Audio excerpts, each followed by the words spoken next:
Hello, friends, and welcome to another action-packed episode of the NintenGems podcast, the podcast where we talk about Nintendo games, both new and old. My name is Connor, and today I am joined by my ever-lovely co-host, Brayden. What's up? Hey, not much. A lot. Which one is it?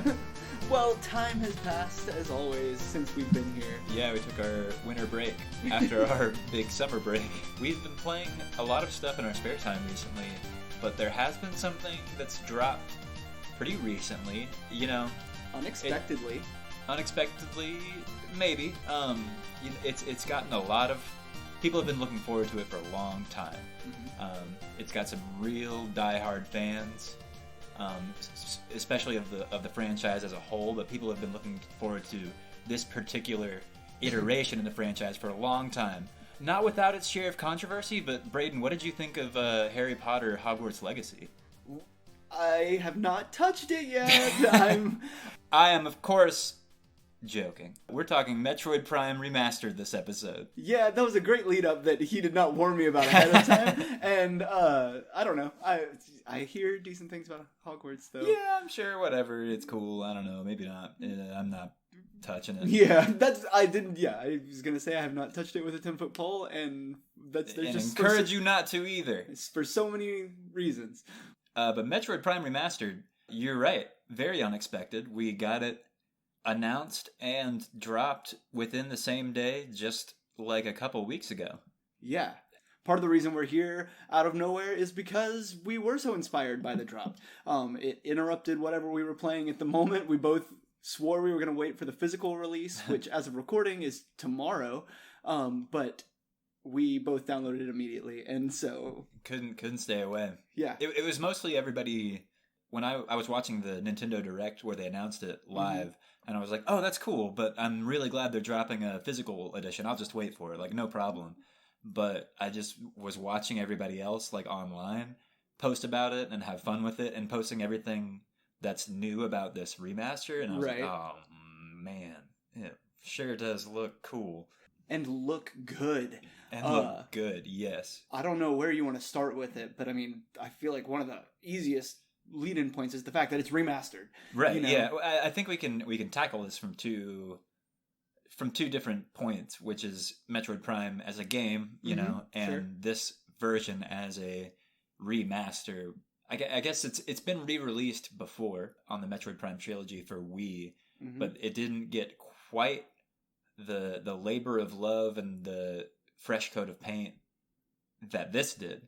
A good re-release that was the trilogy re-release, but this is definitely something else. Like they had to remake a lot of assets for this. Yeah, to rewind and kind of get to your point, we did play the original game back on the Gamecube. We certainly have history with. I mean, obviously Metroid and Metroid Prime in particular as well. Mm-hmm. I remember you renting it way back in the day, playing the demo in like Target. Yep. I get very, because you could play like the whole first sequence essentially at Target. Yeah. And yeah, we rented it and probably sucked really bad at it as 6 and 8 year olds or whatever. Possibly. Yeah. So we have some history, and we did not play the trilogy. Correct me if I'm wrong. The trilogy re-release. Right. Yes. We've played the trilogy of Prime games. Yes. Of Metroid Prime 1 through 3. But there was a packaged trilogy release for the Wii that we unfortunately don't own. Right. And haven't played. But they did consider that remastered at the time as well, right? Remastered wasn't quite in like the zeitgeist vocabulary at that point. Yeah. In like 2009 or whenever that was. Mm-hmm. But it's safe to call it a remaster in this day and age. It was virtually the same game. Some like... I think they had to up the resolution for the Wii a little bit. Yeah. To like 480p. And yeah, they employed the motion controls, the pointer aiming. Right. For all that's right. Prime games instead of just 3. And I mean that's a pretty significant change. Totally. That's pretty cool. It changes the game in a lot of ways. But Metroid Prime 1, Metroid Prime Remastered. I mean. It's kind of one of those, what do you call them? like best games of all time, A standard bearer? Yeah, like a platinum standard for games. Uh-huh. At least that's what it was in my mind, for most of my life. I replayed Prime 1 in high school. I remember is the most recent time I've played through the whole thing, and I really enjoyed it. And I think people equate it with the greatness of like Super Metroid. I feel like a lot, and I held on to that for a long time. Kind of, I was like, yeah, Prime 1 is just that good, and it's that evergreen, and it will never change. It's always going to be that good, just like Super Metroid. Super Metroid's still that good, for the record. But I don't know. It feels weird getting back into it. It feels really weird getting back into it on this remaster. How has that experience been for you? It's been a long time since I've played Metroid Prime 1. I've played 2 Echoes more recently. Not only like as a child, being the sequel, we played that second, but like I don't know. I feel like I've revisited that in the past decade or so, which I would consider recent, just considering how old the game is at this point too. And then obviously Metroid Prime 3 Corruption came out for the Wii. I have like the most vivid memories of that. Like sure. I was the most conscious in my brain for that. At least in terms of as far as like your adolescence. Yeah. I was forming as a person, and I have core memories based on that. And so I don't know. 3 oftentimes is my where my brain goes when someone mentions Metroid Prime at all, and then Echo's a close second, and Prime, I remember the Target demo most, the intro sequence is not only iconic, but like, I played the demo more times than I ever played the game. And so, yeah, I don't know. It was an exciting opportunity for me to play it again. And like I said, I downloaded it immediately, and I'm not quite as psychologically shaken by it as you are, I think. Yeah. I don't know if psychologically shaken is how I would describe it. But, I mean, it wasn't, like, totally jarring. I don't think significantly less of the game or anything after revisiting it through this remaster. It's just, like, giving me pause a lot more. I went into it, like, especially with all the new re-upped visuals and stuff, and how iconically atmospheric the Metroid series generally is, and just how immersed you can easily get in the strange, isolating alien world. That's also a part of the Metroid recipe. But particularly Prime, like the first stage, not the demo stage, not the frigate Orpheon, but the Talon overworld. Oh yeah. With the music, I listen to that a lot. That is like the first stage that you as Samus make landfall on has like this orchestral sort of ambient version of the main like overture from the original Metroid. Like the like in like Smash Bros and stuff. Yeah, of course. And it's magical.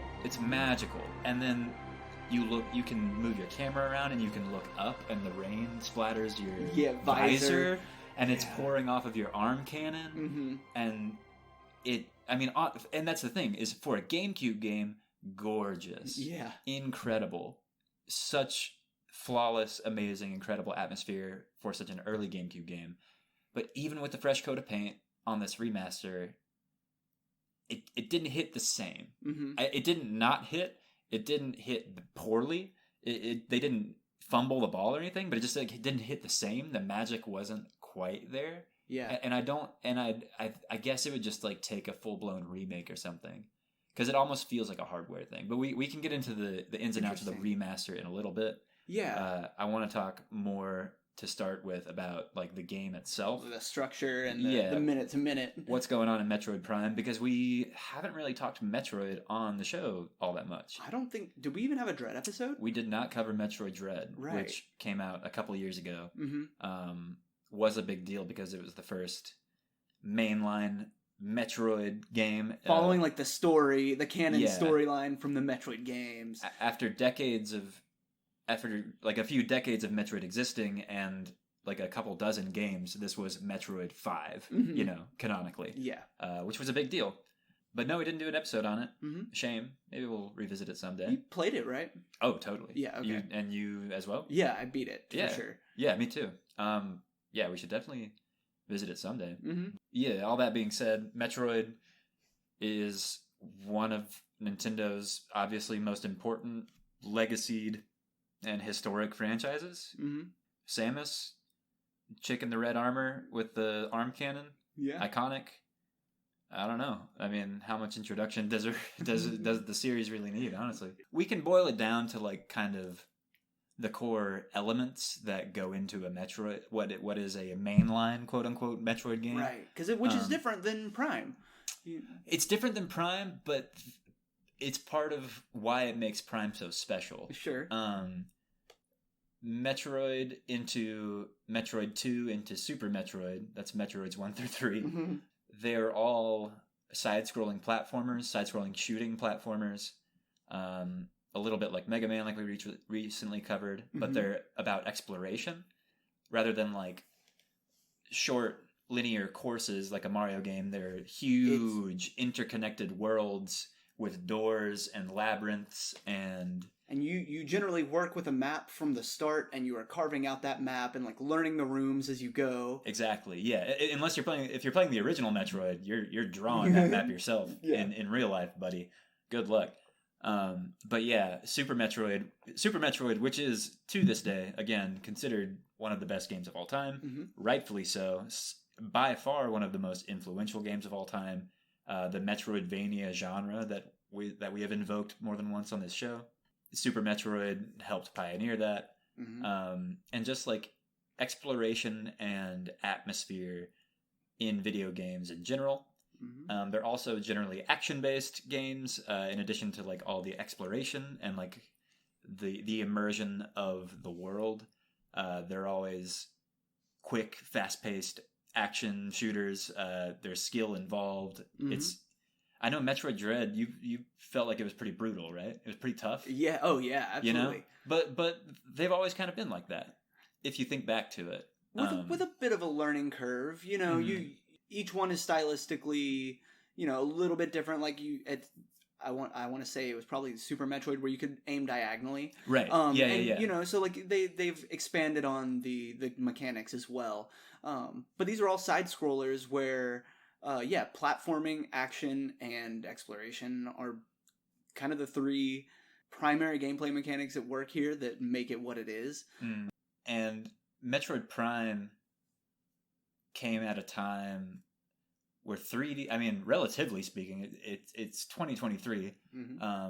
It came out in 2002 at a time where, again, relatively speaking, 3D was still pretty new. Sure. Still like kind of in its infancy. This was only 4 years after Ocarina of Time. And very early on in the GameCube's lifespan as well.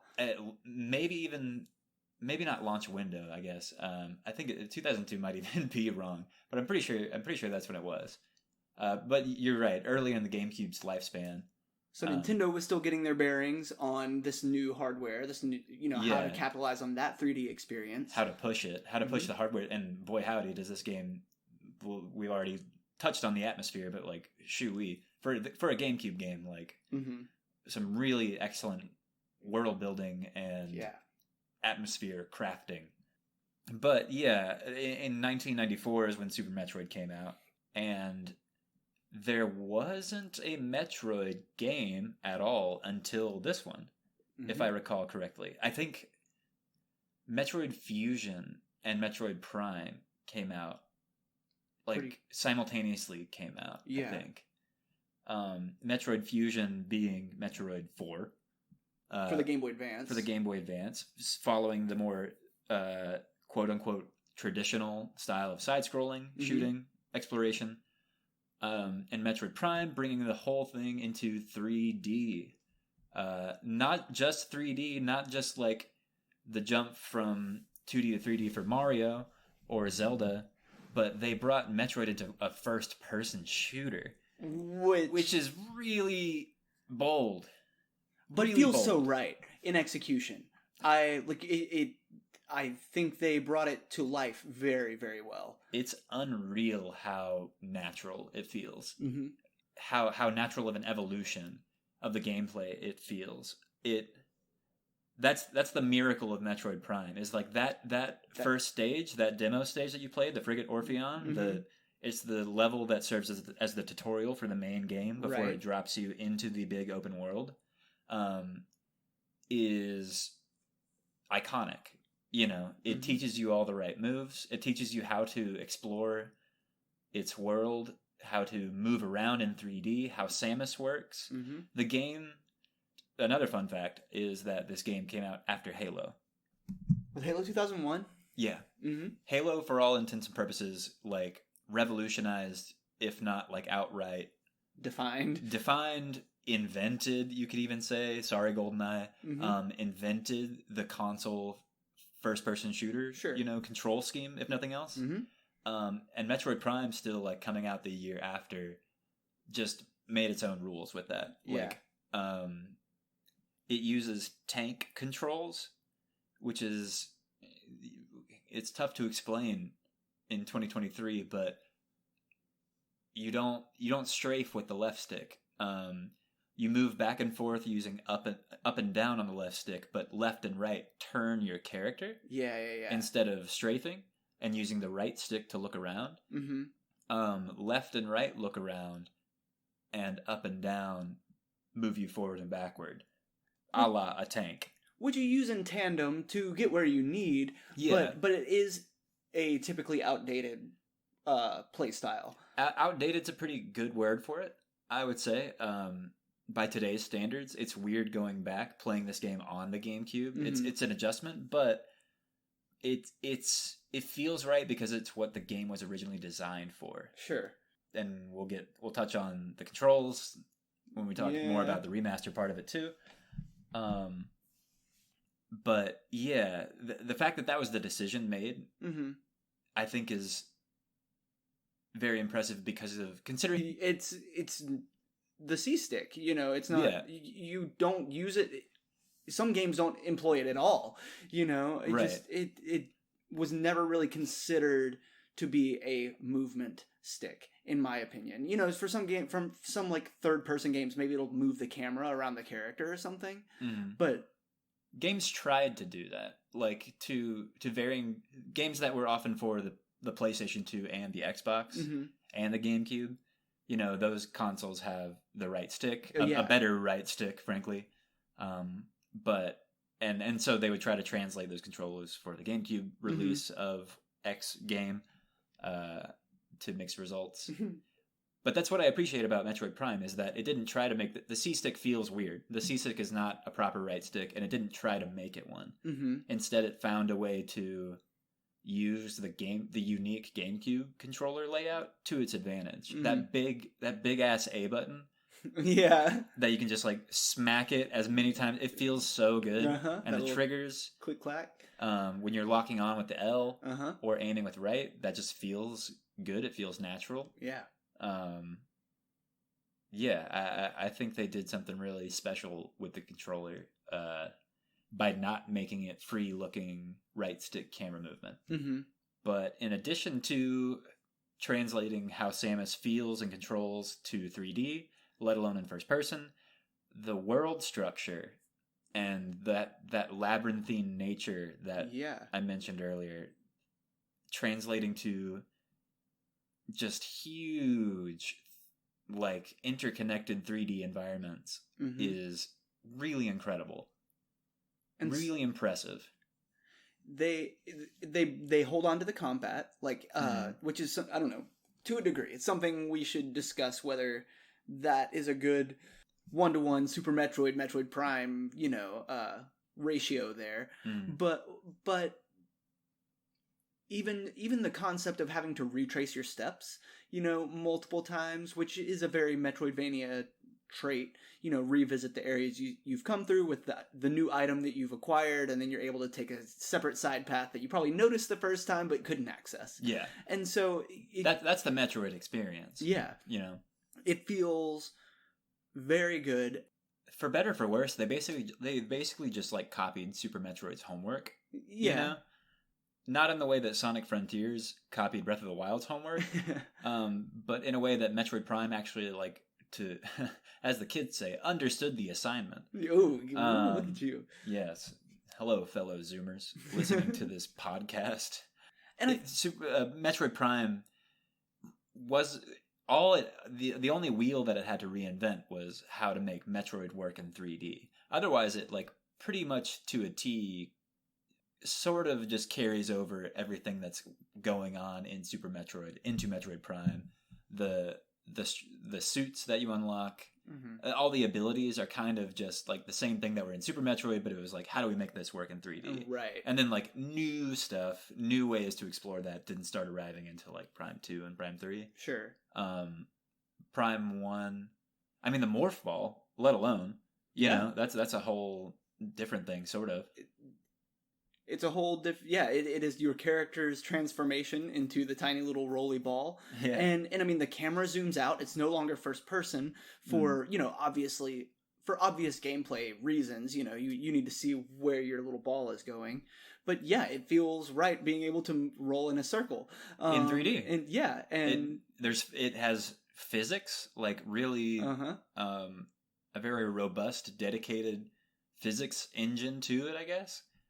Because it's like a small metal ball rolling around in space. Dedicated is a good word for it, because it just feels like you are almost starting a different game. Yeah, like it turns it into like a physics puzzle game. Yeah, they could have created a separate game entirely based on the morph ball mechanics and called it not Metroid. You know, it's Kirby Tilt and Tumble 2. You know, Super Monkey Ball. Oh, yeah, exactly. You mentioned the action, the shooting. What do you think does not feel quite one-to-one with Super Metroid? I think it's just tied to it being in 3D. I think it's hard to make 3D shooting action feel, especially in first person, feel as tight and reactive, reflexive as 2D shooting. Sure. We've gotten better at it in, you know, more recent years. There are better games for that kind of thing. Yeah. But yeah, the avoiding objects, you know, avoiding projectiles and launching projectiles does not feel as quite as strategic or, you know, in depth as like a 2D shooting game. It doesn't help that you can die very quickly if you just stand there or are really bad. Right. But you are somewhat of a damage sponge. You know, there are those energy tanks that build up your life as you discover more, and so you can take more hits. But I mean, like, taking a bullet to the face doesn't cause me fear as it would in, you know, a Call of Duty situation, you know, something like that. Sure. You can take 1,000 bullets to the face and then you'll die. And I think that's kind of a symptom of the overall combat that, like, I think I'm left with replaying Metroid Prime. It just feels a little hollow. Like, you know, not all of my blasts feel super powerful. You do collect. They're more like upgrades or enhancements to your power beam. So the main weapon's called the power beam. Yeah. And so, like, right now I have the wave beam and the ice beam. And they do impact enemies differently. You know, the ice beam will freeze some of them. And wave, its firing rate is slower. Yeah, which is interesting. Yeah, I didn't remember that, but it is interesting. It doesn't double fire, you know, when you hold the trigger or whatever. But just, not only are the enemies, they feel much more prevalent and in your face in Super Metroid. Like, every room has enemies who are either shooting projectiles at you or you're gonna have to dodge them or something.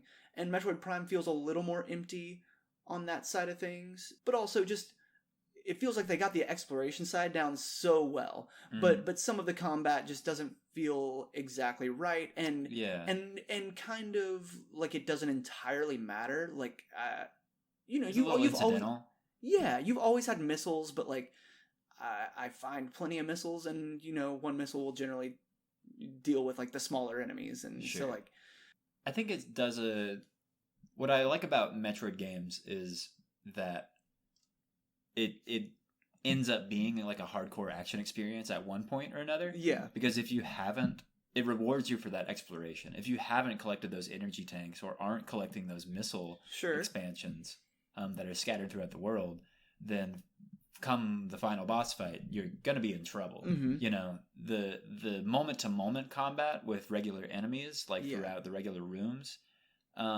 is I like that. I appreciate that it's there. I agree with you. It does feel a little dated. Is too general. There's something deeper there. It means something that it feels dated. I feel like there's a lot of veneer to it, to be honest. Like, it doesn't totally matter what weapon you use against most enemies. Like, they're going to go down in a similar amount of hits. And a lot of it does come down to you need the different weapons more to access different areas of the map, to unlock those ice doors or those wave beam doors, more so than you do to deal with kill kind of enemies. Exactly. Yeah, and that's a lot of what I remember being clever about this game, was that there was a lot of that. You know, enemies react different. Some enemies react differently to what kind of weapon you're using. It's different from Super Metroid's approach, which did do some of like the you need this weapon to open this door, this color door. That Metroid Prime does. But what I appreciated about what is genius about Super Metroid is that your weapons stack. And they all, not only are they for opening different colored doors, they stack so that your power beam turns into the wave beam, and then when you get the ice beam, it just turns your wave beam icy, yeah, so that you can freeze enemies. Or wave beam or plasma beam, I forget, one of them. And then eventually you get one that passes through walls, and then your wavy ice beam is passing through walls, freezing enemies all over the screen. You know, that's cool. That's genius. But also each weapon has like a gameplay utility, as in, like I just said, one of them makes your beam pass through enemies. Then the next one makes your beam pass through walls. And then you get the ice beam that freezes enemies. And you can jump on them as a platforming mechanic. Each one, not only is it stacking, but it's adding a new utility. That's Super Metroid. Absolutely brilliant. Metroid Prime, I don't blame them for not getting it as elegantly or organically as Super Metroid. You can't fault them for that. Sure. But, you know, when we do have games that have kind of surpassed that at this point, it does feel dated. Maybe that's all it is. Yeah. The combat, too. It's not as bad as like an Ocarina of Time situation where you have to go to the pause screen to change your inventory or your weapon or whatever. Right. But you do have to like you were saying, the beams do not stack in Metroid Prime. You have to rotate between them. So if you have... And you don't have to pause. It takes 2 seconds, a combination of 2 buttons. But you do have to change from your wave beam to your ice beam to open the next door. Right. To just open a door. And something not like more meaningful, like defeating an enemy that can only be frozen or whatever, you know? Yeah. That is blocking your path. Have you seen the drama about the doors? That's like literally... That's the only complaint I've seen on the internet about this remaster, is that they like had to redesign the doors, and I haven't... Did they look different? I didn't think so when I was playing it. I noticed that they look different. They do? Not majorly. What's the problem? What are you talking about? Well, it's purely design. At first, like, when I first saw the drama, I was like, oh, are they textured badly? Like, you know what I mean? If I get really close, are they going to be like pixely or something? But I think they just redesigned them, and people don't like the new door designs. I don't think I like the new door design. I think I clocked it. I realized it. Interesting. I did not. Well, there are a lot of things like that in this game, though. There's a lot of like still delaying the remaster discussion. I'm still saving the discussion of the remaster part for later. Sure. But yeah, a lot of the texture work is redone. It does look gorgeous. I think it's the Switch's lighting. Yeah. I think it's how the Switch has to handle lighting that makes me not like how some of it looks. Okay. But again, we'll get to that. Speaking of doors, though, something like this game did in 2002 and continues to do, no loading screens. No, yeah. You know something about that? That's true. It's because the doors are hiding the rendering for the next area. And they open quite instantly on this remastered version, but occasionally on the GameCube, a door would you would walk up to it after shooting it, and it would not open, and it makes sense, looking back. Yeah. And it was part of the experience and wasn't always that noticeable, but it could take an extra second or two to open. Sure. And But, that was the next room loading. But, oh man, like, I remember mentioning this when we, way back when we talked about Final Fantasy Crystal Chronicles. Mm-hmm. And I just, when a game just has an uncompromising aesthetic and just, like, does not, refuses to let its foot off the gas in terms of this is the aesthetic, this is what you are in this world, you are immersed. I love that.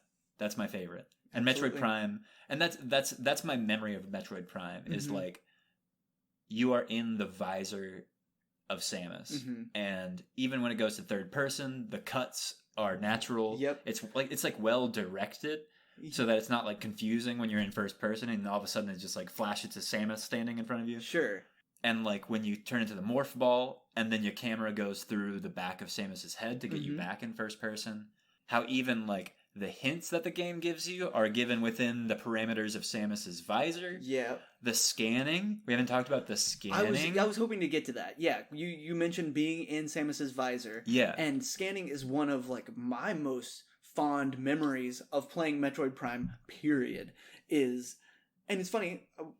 It's a new core mechanic that became it's a key to the Prime series. I would say it is a well-translated mechanic from Super Metroid. Because I mean, she had, I don't think they called it scanning. I don't know what they called it. I think it was called the scan visor. That scan visor where you looked up and down and it would reveal secrets in the map. Like if... Yeah. And... But it looks a little different in this one. It operates entirely differently. But it is a well-translated mechanic from Super Metroid. Huh. Yeah. I guess so. I would say. Well, go on and wax poetic about the scanning in this game. Oh, it starts so hot and heavy. You're on the frigate. You're on the frigate Orpheon. You are clearing out these space pirates, and immediately it tells you to press the right D-pad if you're playing on the GameCube. Right arrow if you're on the Switch, and switch to your scan visor and investigate your environment. And you can scan the flora, fauna, and it'll tell you about the different plants that are around you. If you scan one of these dying space pirates, it'll say, this space pirate is mortally wounded, probably won't last much longer. It'll give you like an autopsy. Yeah, it'll tell you what happened to them. It's a brilliant way to feed into the environment that you're in, give you more information without a character having to tell you about it. It feels very authentic to being Samus. She is just scanning the environment. And she has the magical, like, Chozo sci-fi armor to, like, make it make sense, kind of. Yeah. Her robot suit, just a brief piece of Metroid lore, her robot suit is made by an ancient race of aliens. Yeah.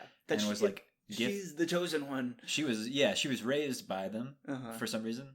Or something. Yeah. And so her suit can kind of just like do a bunch of stuff.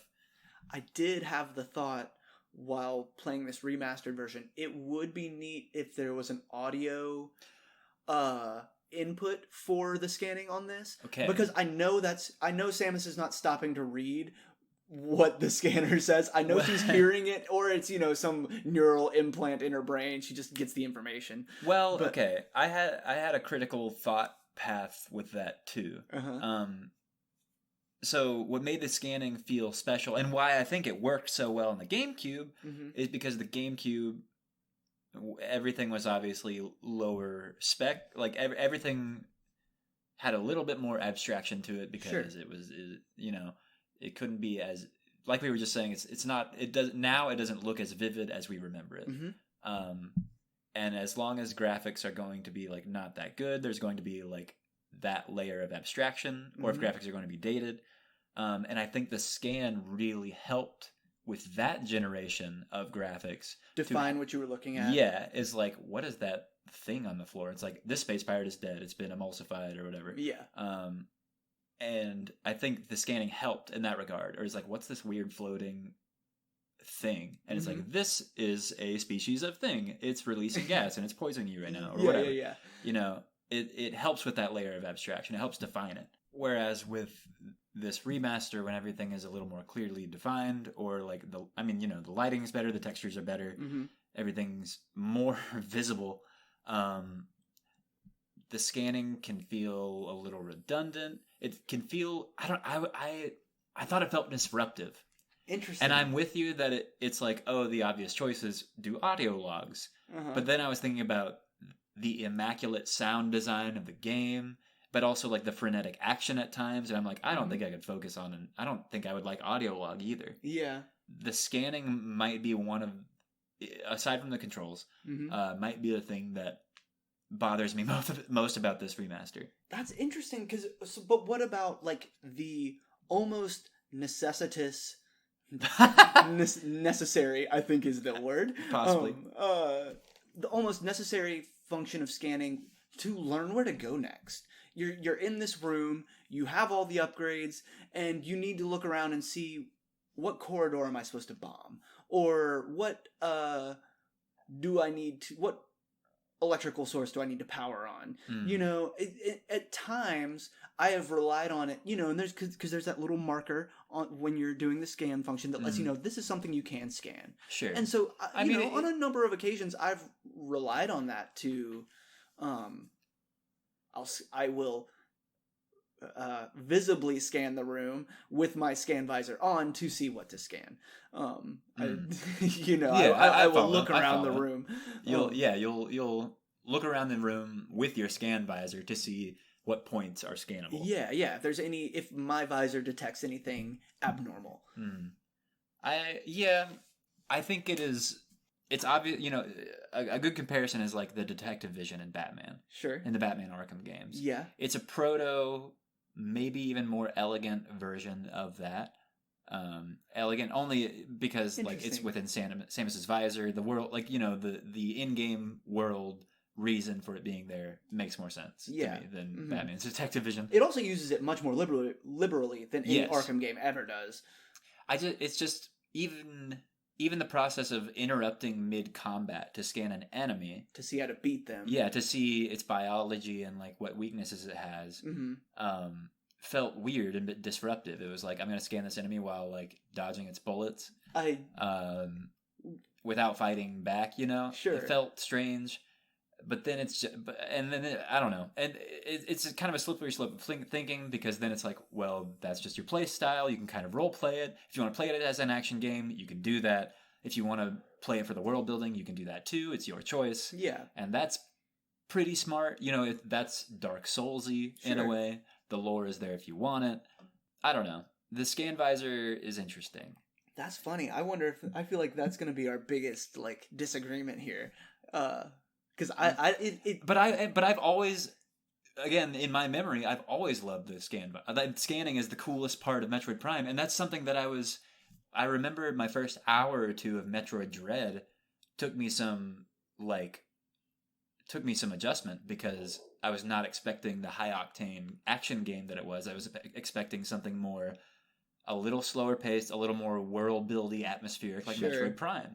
And it wasn't. I mean, it was, you know, in some ways, but it was not as like, it was not as, to coin a term, reading a bookie as Metroid Prime. Yeah.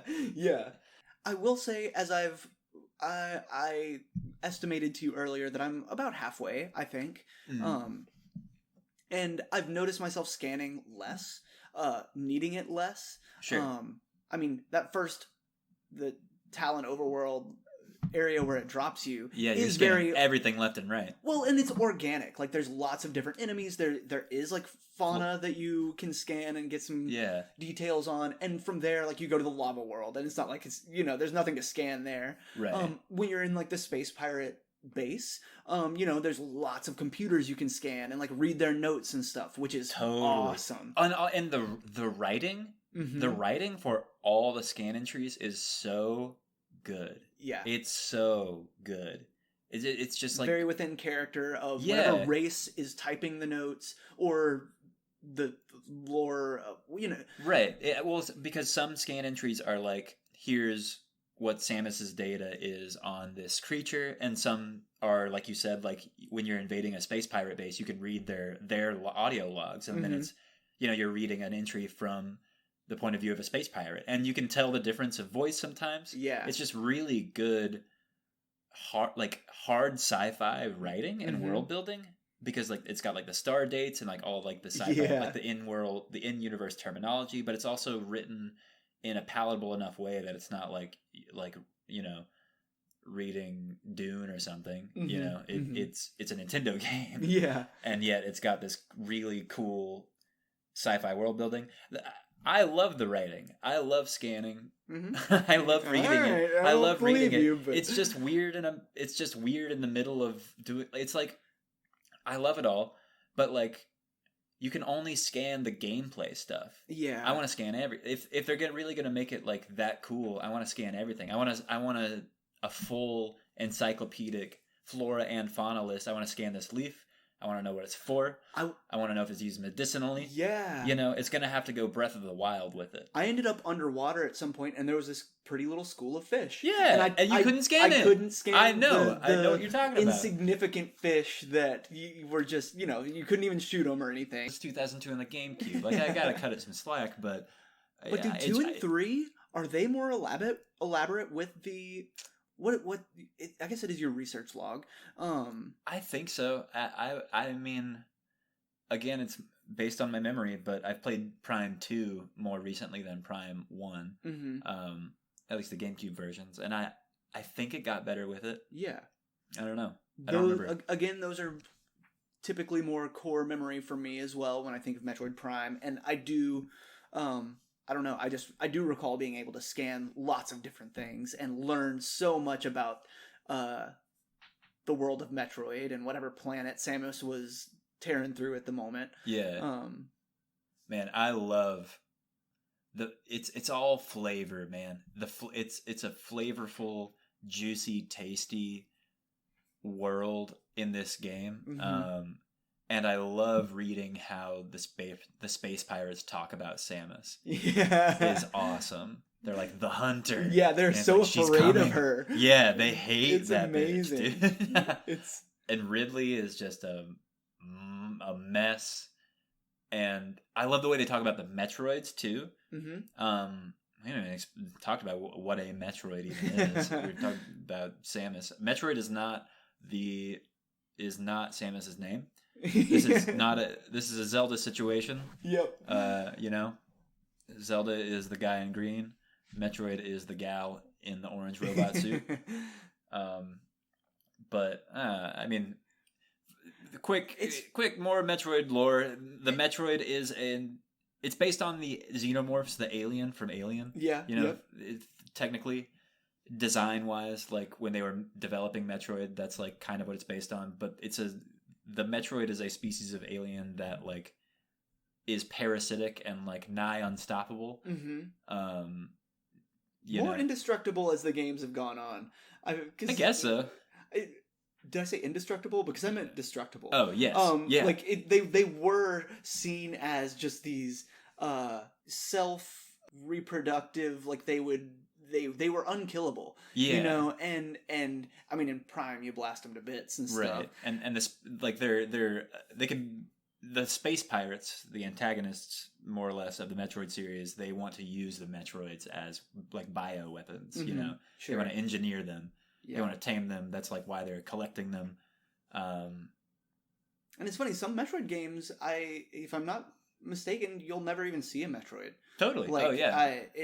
I forgot that they were in this one. I forgot that. Yeah, I did forget that they were in this one. I know about the final boss. So that's one thing. Yeah. I mean, Metroid Prime.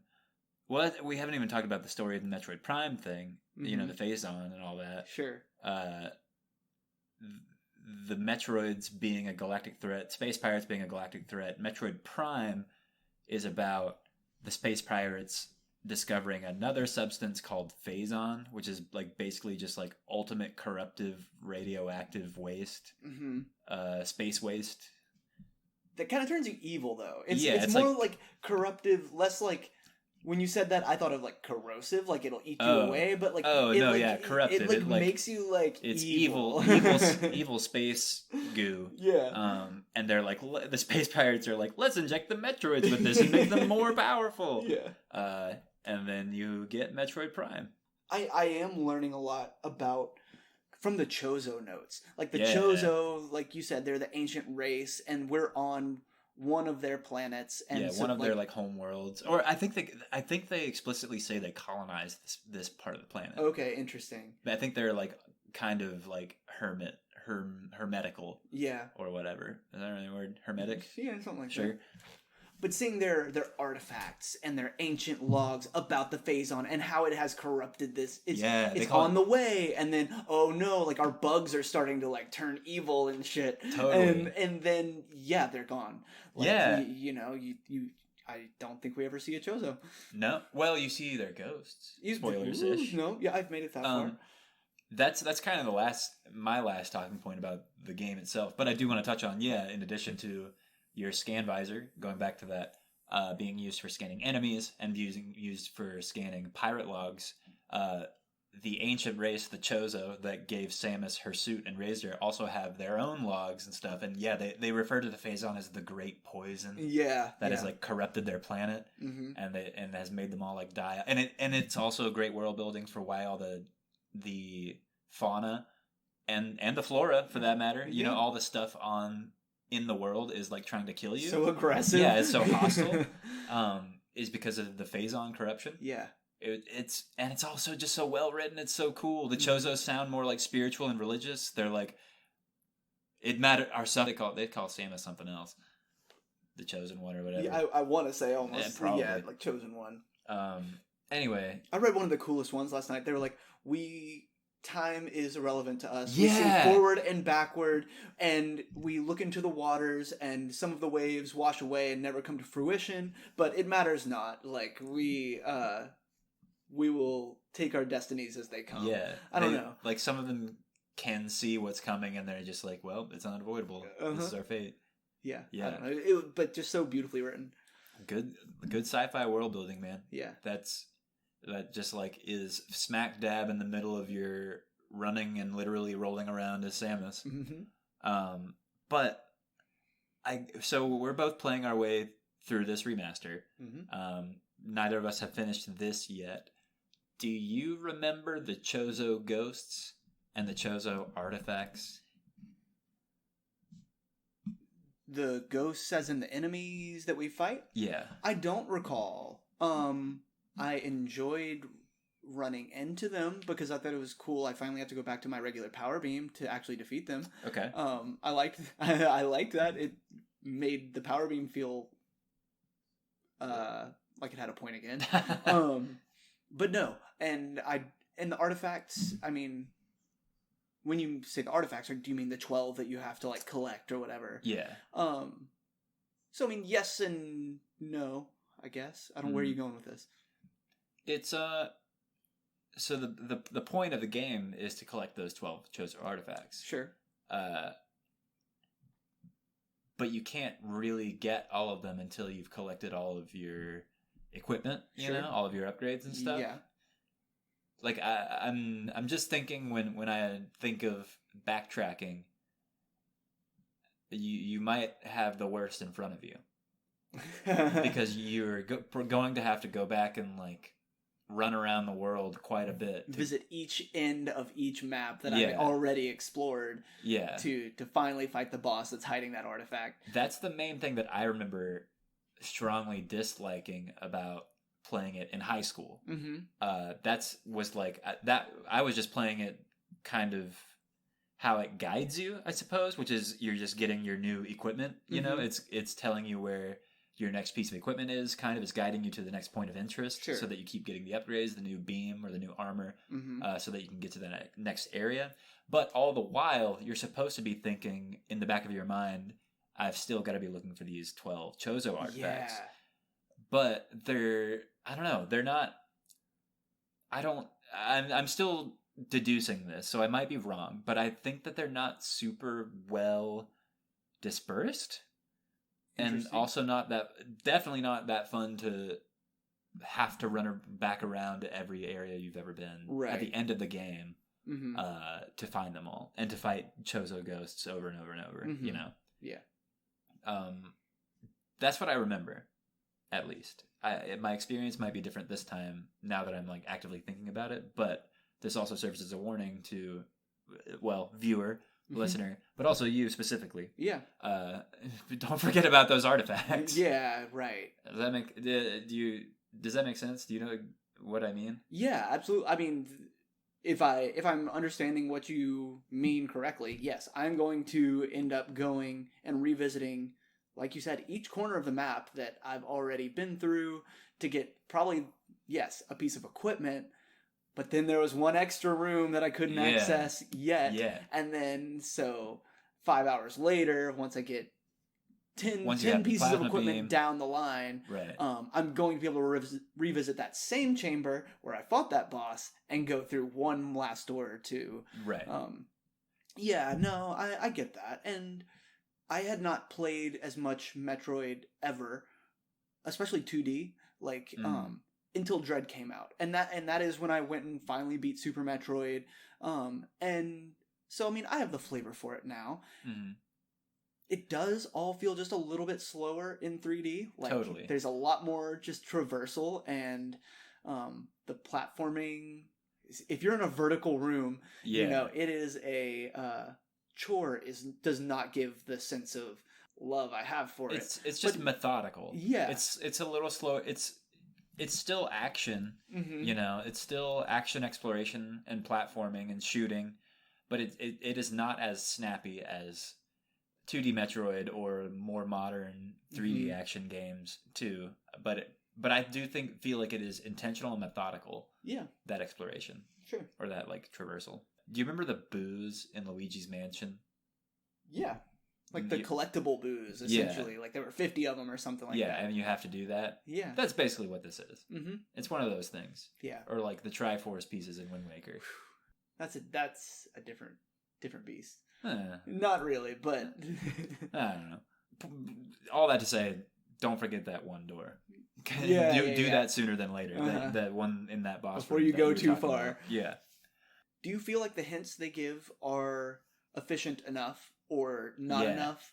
I think it's interesting. I think the hint system is interesting. Just for example, like the last couple I received, I think one of them was the temperature has dropped at this location. And so I went over there and I think that's where I got the ice beam. And right now I'm investigating in a completely different area, just like gravity well formed or change in gravity or something like that. And so that's what I'm going to investigate right now. And that's just your sensors picking up on a strange occurrence in a strange room that you have not visited yet. And I can't figure out how it drops the hints. I know. Is it me being dumb for 15 minutes and I hit a 15-minute timer and it's like, okay, let's give the dummy a hint? Is it literally? I hate that. That makes me feel dumb. That's why it's interesting. It's necessary. Yeah. It's necessary for different kinds of players. Sure. Not dumb players. It's probably the most flawless way to get players. I guess. I mean, but yeah, it's like if you just like dawdle, if you have gotten one upgrade, if you've gotten your one thing, and you're just like dawdling around for too long, if you haven't gone to, it's trying to help you get in that mindset of like thinking about where you've been, and like after you get a new ability, after you get the beam that opens purple doors, you're like, oh, I remember seeing a purple door way back here. Yeah, or check your map. Look for purple icons. Yeah, exactly. Look for purple door icons. Go look for them. Go explore. But if you're like going the wrong direction or just taking too long, you know, the game will automatically show you on the map where to head next and be like, like gravity disruption detected here. And what do you get there, do you think? Who knows? No. Might be something related to gravity. But yeah, it's pretty opaque about it, I feel like. It fits within the world. It's like Samus's scanners are picking up, you know, disturbances or whatever across the world. I buy it. It's cool. But it does make me feel a little dumb whenever it shows up. And I'm like, well, where did you want me to go? You know? I did my hope was that you reach a certain room and that triggers like but in theory you could go all the way around the map. It'd take you an hour to reach that room as opposed to the 15-minute trigger before the hint drops. I tell you know what I'm I mean, more than 2, I swear on my life, more than 2 of my hints have been when I have been like in the room adjacent. Really? Because I'm on the right track, I'm getting there, but I'm just like not all the way, and I'm just like don't. And then it's like I think there might be something in the room. I'm like I'm on my way. I was doing fine. Don't thank you. I know. Don't rush me. I'm working on it, but yeah.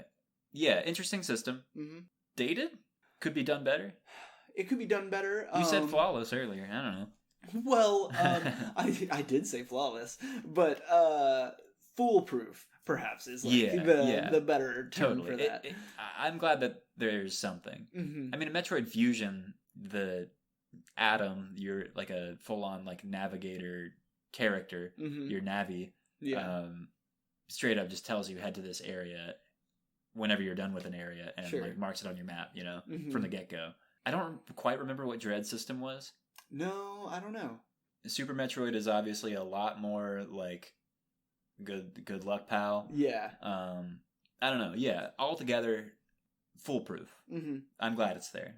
Sure. Even if yes, it does make me feel dumb too. Well, and maybe we should get into our biggest gripes because mine has already been essentially touched on through that and a couple other bits of conversation. But just I'll boot the game up for the first time for the day, and I'm getting better at it. But it takes me 15, 20 minutes to adjust and figure out where the heck was I going? Did I have an idea? Should I have an idea? Yeah, and sometimes I'll start up a game and the hint won't have dropped yet. Right, And so you're just like, well, I guess I'll just go. Again, that is just a nature of the beast for a Metroid game, for this game in particular. It's back. I mean, like you said, for the original Metroid, you had to draw your own map. You know what I mean? Take some mental notes at the very least of what you're doing and where you're trying to go. But that's hardly even a complaint. Sure. I mean, all of this was very forward thinking and advanced for its time. Mm-hmm. Very ahead of its time in a lot of ways. Like the world building of the scanning, the dropping the hints at all. Frankly, for the kind of game that is. Yeah. That's why I feel silly complaining about it because I realize I'm playing a Metroidvania that is figure it out. But it's pretty jarring though. Mm-hmm. You kind of need that kind of thing. It's a big world. Yeah, a huge world, and a world like this really hadn't quite been constructed in this way yet. I would argue. Yeah, barring like Zelda or something. Mm-hmm. What's your biggest complaint? It was the first thing you texted me about. Really? The controls? Is that even your biggest? Man, yeah. Well, but it sucks because this is a really I'll just say it up front. This is a really, really, really good remaster. The aspect of this remaster that I appreciated the most off the bat, if not maybe the visuals, just across the board, is the control options. Mm-hmm. Because, good golly, if you go into the options menu, it lets you tweak everything. Yeah. Just about, I mean, so for some reason, justifiable or non, it doesn't let you totally, completely remap the controller from the ground up. Right. But just about every option, if you care about the preservation of the original in a really, immature way like I do, then it gives you all the right options, like switching the X and Y buttons. Like I eventually found a way that felt comfortable to me, but it took some real tinkering and time. Yeah. For you, I'm playing vanilla. No, okay. I'm playing whatever the remaster started us with. The remastered controls, I guess would be a fair way to address them. Sure. The remaster's cool because from the top it lets you the default control scheme that it lets you have that you started with by default, right? Mm-hmm. is what we were talking about earlier. It lets you use the right stick for camera movement and to aim. Yeah. Which is how, modern games work. I'm sure it feels completely natural and normal. Yeah. You use the trigger to shoot, right? Well, it took me a while to get accustomed. I was using the A button, like the GameCube, for a long time, but eventually, when I got the super missiles and stuff, and I needed combat, when combat started getting a little more intensive, I needed my right thumb for the camera movement, right. And so that's when I implemented the trigger for shoot. And how does all of it feel? You use the left bumper to jump, or something? I wish I had my Switch in front of me. Am I using A to jump or am I using B to jump? B's on the bottom. So B to jump, A to shoot. I think is right for these Switch controls. Okay. And so I'm jumping with B. You're still having to move your thumb to the B button to jump, even though you're aiming with the right stick. Yes. And that feels okay. And it's a jumpy game. Right. It's a platformer. I don't know. I mean, well, at some point as the combat picks up, the difficulty maybe picks up a little bit. I might need to revisit that as well. Similar to changing my shoot finger. But yeah, so far so good. Okay. Continuing with the controls, it also lets you do the pointer controls like from the trilogy, right? With the Joy-Con, which I think is cool. Yeah, I think that's very cool. I don't know. Did you try that? No, I don't. I mean, I'm sure it feels like it appeals to all generations. The fact that it lets you play with classic controls if you're used to the GameCube version. Yep. Pointer controls if you somehow grew up on the Wii trilogy, and if you're just getting into the Prime series, it lets you use the right stick, which I'm sure feels natural and more modern. It's got everything. I personally am using the classic controls with the two Switch Joy-Con. I tried the GameCube controller, because we have the GameCube adapter for the Switch, and you can use your GameCube controller on the Switch to play this GameCube game, which is really cool. Yeah, should feel really good. It is very weird. I think it's my TV, but there's a lot of input delay. Oh, okay. Interesting. That's kind of across the board with my Switch. Gotcha. Whenever I'm using a wired controller, but I think it's my TV. For what it's worth, I still haven't put this on my screen. I'm handheld only. Huh. Hannah's out there watching TV right now. I don't touch that screen. Man, I was so excited to have this thing in big full screen, 1080p on my TV in HD remastered. And it didn't look as gorgeous as I wanted to. Yeah. It looks gorgeous on the Switch. It's fluid. And that's kind of, I'm enjoying playing it more portably because it feels as fast and fluid as I want it to be, rather than even playing with the GameCube controls on the TV, it felt a little sluggish. Again, input delay, but also the buttons are weird. The Z button, if you're using a GameCube controller on your Switch, you can't access the menu. Oh. Because there's no minus button. Right. And you can't map it. You can't map anything to that. So what should feel like playing the original just doesn't work. Sure. Interesting. Which sucks. Yeah. Is a bummer. And I'm still splashing around a little bit with the control options. It doesn't feel 100% like I want it to. Playing with classic controls on Switch. But so far, so decent. Yeah. I don't know. It feels backhanded or something because I think it's, you can turn. Did you see all the display options? What do you mean? You can turn off the HUD. You can turn off Samus's visor completely. Wow. You can really. There's just everything. It's really interesting how they made it so accessible. I know that's a lot of work from a programming standpoint, at least. That's making it more accessible for more types of players in a future release, in a remaster, is kind of the best thing you can do aside from the visuals. Sure. And, yeah. All A's in those regards, except for the GameCube controller thing, but that's not really their fault. That's a Switch hardware fault. Well, and it seems like maybe they could have put a little more consideration into the fact that people might be playing that way, considering it is a GameCube game, that they might just come up with a control scheme that works for it. Man, whenever they release the GameCube Virtual Console and then release a compatible USB GameCube controller, Do you not think this and what was the other one they released semi-recently? Crystal Chronicles is a terrible example, but you just mentioned it earlier. But I don't know. I'm getting concerned that they are just going to remaster / re-release the GameCube library. Yeah, and maybe because those games are closer to modern games that they're what even younger kids would consider full games.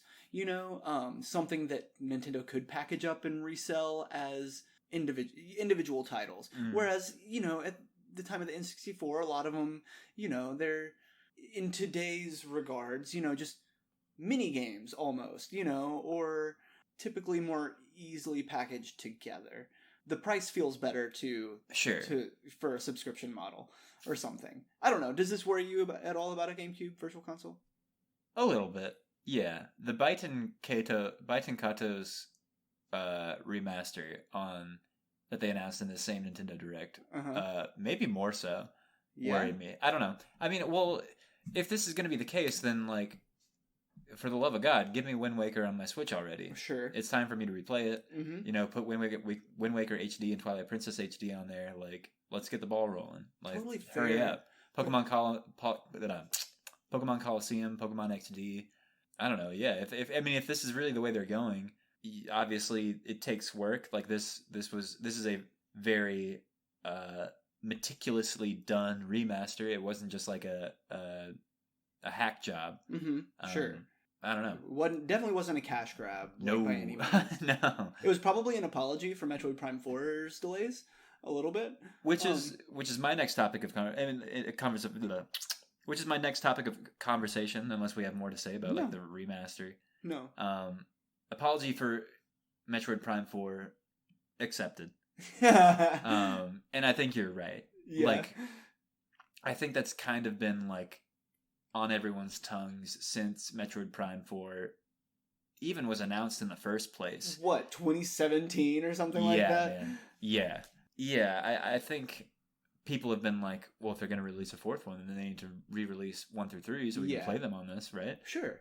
They've been unplayable to the masses for over a decade now. Or just port the Wii trilogy or whatever. Yeah. It's interesting that we got this full-blown, from the ground up built standalone remaster of Prime 1 rather than the trilogy. Sure. It makes me wonder what they're going to do with the rest of the trilogy, if they're going to. Yeah, I do think that the Prime Remaster and Prime 4 are not unrelated. You sure? You think Prime 4 is going to be good? I do. I really Dread was so good for me. It was so much fun. It doesn't have the ambiance, the atmospheric euphoria that Prime gives me, but it's in 2D. I do feel like it was typically a little more action oriented than Prime is intended to be. Between this remaster of Prime and how pretty and atmospheric it is, I guess, is for lack of just a better term, and the fun and action of Dread, I think they can come up with something really good for 4. Really, and the modern expectations of a first-person shooter game. Those 3 together, I sure hope they can synthesize that well into something beautiful. I don't want to burst your bubble or nothing, but you know that Metroid Prime and Metroid Dread were developed by different teams. Yeah?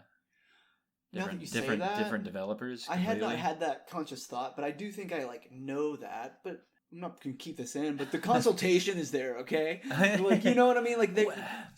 There are Metroid experts at Nintendo who set the precedent and said, all right, it needs to feel this way, or need to... Well, so what happened with Metroid Prime 4? So they announced it in 2017, and scrapped it. And then Nintendo's never, ever done this. It takes guts. Something happened. Something was crazy for them to, announce the game with their whole chest, and then 3 years later, in a different Nintendo Direct, they said, whatever his name is, the guy who does the directs, or the Metroid director guy, I forget both of their names, but one of them showed face on the Direct and was like, "Hey, we're scrapping Metroid Prime 4. We've been developing it for years, but we're scrapping development and starting over fresh completely." Retro Studios, the developer for the Prime series, was not like it's just like their work wasn't up to standard or something, or like somebody didn't. You're right. The vision wasn't complete. The Metroid Advisory Board did not approve of their work thus far, and so they scrapped it completely and started over. Sure. And that was 3 years ago or so now. Mm-hmm. So where are they? What does it look like? What did it look like? Yeah. What could it have possibly looked like? I don't know. What I'm worried about is that none of the old guard from Retro Studios is there anymore. Interesting. Retro is obviously an extremely competent studio still. Mm-hmm. They're very well vetted. Like they made all the Donkey Kong Returns games, Donkey Kong Country Returns and Tropical Freeze. They know how to make good games, and like their Metroid Prime 4 is in good hands. But none of the people that worked on the original trilogy are working on 4. Maybe not none, but like I've listened to interviews with some of like the project leads, the lead designers from Prime and Prime 2 talk about Prime 4 coming up, and they're like they're not at Retro anymore. Yeah. I don't know. There's it could just be anything. Do you think Metroid Prime 4 is going to innovate? Do you think it's going to iterate? Do you think it's going to be different? Or too similar? I think it's going to be... What's the point of even speculating? Because we know so grossly little. That's why I feel stupid, and like anything I have to say is purely like I do not understand game development. I do not understand what... I know a good game when I play one, but not, I've never designed a game. But like I do imagine it a tad more open world. I mean, to the point where there are like open fields that maybe you need to traverse. Like, maybe there's some starship play. Ooh. I think they're going to have to broaden the horizon a little bit for it to feel more than like what Dread brought to us, and for it to feel comparable to modern gaming. Everybody's chasing that Elden Ring tail, you know what I mean? And I can see some of like that Elden Ring magic working in a Metroid world, just the scale, and absolutely there's going to need to be some subterranean, cavernous platforming, gameplay, and scrapping the Metroidvania feel that Prime, so perfectly brought into 3D would be tragic. You know what I mean? I would not be happy with that. But I do foresee just a larger scale production. That feels like the obvious evolution. Mm-hmm. I think it feels... I'm like 90% convinced that it's the natural evolution. Mm-hmm. There's part of me, especially after revisiting Metroid Prime, that feels like that's like a betrayal of the Metroid, of what makes Metroid. Yeah. And like, It's so hard for me not to Haloify Metroid. Like they are so similar in concept, just pure storyline, similar settings, hard sci-fi. I wanted to break its own doors wide open and expand itself too, just so it's something fresh and different. Mm-hmm. I want more of the. I don't know. I'm really conflicted because a lot of people didn't like Metroid Dread so much because it didn't innovate quite that much. You're right. Like to a lot of people, it felt like it wasn't even like the best Metroidvania of like that year, even. Mm-hmm. Yeah, fair enough. In a post like Hollow Knight world or whatever, or Axiom Verge, other games that are playing this game, of making a Metroidvania and kind of beating Nintendo at their own game in some ways. So it has to be more than just like another Metroid Prime, I feel like. Yeah. To really like feel like it justifies its place in the gaming landscape these days. It has to innovate in a way that is similar to Metroid Prime 1. I think if Metroid wants to survive as a franchise, it needs to as well. Like, I don't think they could release Metroid Prime 3 again. I know it didn't get rave reviews when it even first came out, but like, the 3D Metroid formula has been played out for 3 games, and Yeah. if it wants to be a household name going into the future, there's got to be something fresh to it. I do think that the 3D... Otherwise, go back to 3D. Otherwise, go back to 2D. And I think that's my final bit. Well, yeah. I know what you mean. I do think, again, having replayed Prime 1 now, I do think 3D Metroid feels more distinct than 2D Metroid. Sure. I think 2D Metroid has been surpassed by indie devs. Like, people get what makes Metroid work, and they've taken that and made it innovative, like promptly and well. 3D Metroid is different. I think that's the thing that feels the freshest about this game. It feels a little dated in a way, but it feels like something that developers don't really do anymore, is just making like a gamey game. Yeah. That's like a cool sci-fi world, but like every room, every hallway has like a game purpose. Sure. It's refined, it's tight. There aren't huge expansive landscapes, that just like fill the space, like Elden Ring. Beautiful game, cool game. Cool game.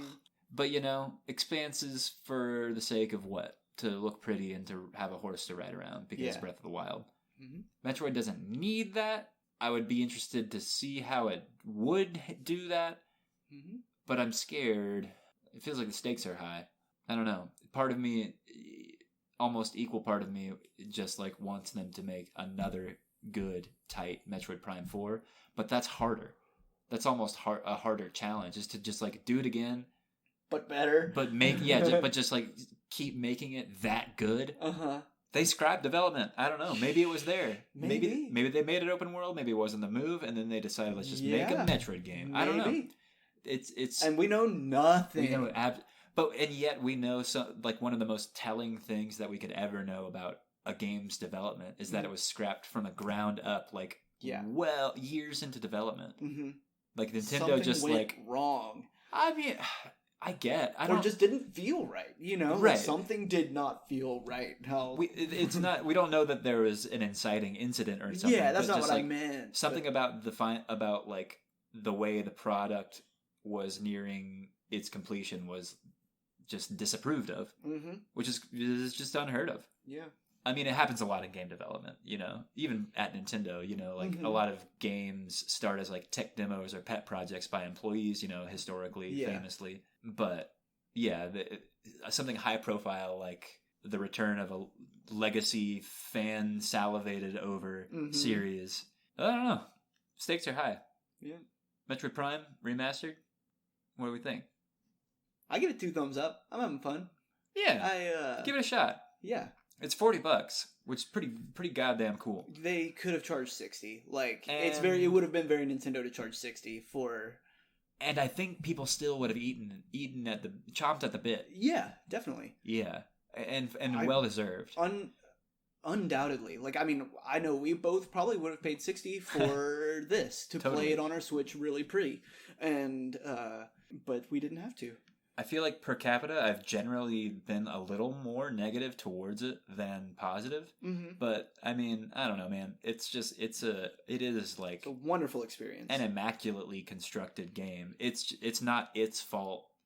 It's not its fault that it feels dated in some ways, and it's not the remaster's fault for like not rectifying it and making it fit 1-to-1 with how I think a game should play with my 2023 perspective. Sure. It's totally still like a pristinely rock solid geode gemstone of a game, and it very much deserves your time. It's a video game, but with so much flavor to it if you want it in that that Dark Souls-y, Elden Ring-y lore way. Like if you want a cool world, it's there. If you want to just like blow through a cool action game, that's also there. Yeah. I don't know, man. Metroid Prime Remastered. Master it up. I guess that's our show for this episode. Doing it. That's our Nintengeode for the episode. Our I did say gemstone. That's not even. I wasn't even. Yeah, I guess so. Metroid Prime, True Blue NintenGem. Thank you for listening. As always, remember to follow us on Instagram at NintenGems_podcast. What else we got for them? That's it. We'll be back soon with some old Pokemon episodes. Yeah, very soon, very soon. No more breaks. I can't promise that. There might be more breaks. We like our breaks. We'll respect our time. And with all that being said, my name is Connor. And I am Braden. And we will see you next time. Thanks for listening to NintenGems. We will talk at you next time. Bye. You'll listen to us next time. Love you.